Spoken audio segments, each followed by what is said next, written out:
Néha elég minden nap látni valami gyönyörűt ahhoz, hogy egy idő után már ne értékeljük. Régen csak elképzelni tudtam, hogy egyszer Budapesten fogok élni, és nem csak fényképeken látom majd az országházat, hanem egy teljesen hétköznapi napon is.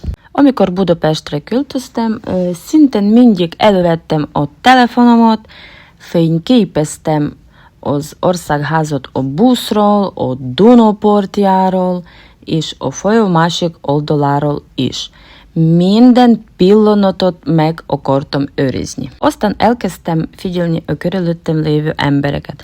Nyugodtan utaznak, munkába mennek, üzeneteket olvasnak, zenét hallgatnak, és sokszor ki sem néznek az ablakon. Számukra ez már csak egy megszokott út. És az érdekes, hogy egy idő után te is ugyanígy kezdesz viselkedni. Ha körülötted senki sem nézi, lassan te sem figyelsz rá. Szerintem nem csak a városokkal van ez így. Megszokjuk az otthonunkat, a hozzánk közel álló embereket, és a saját eredményeinket is.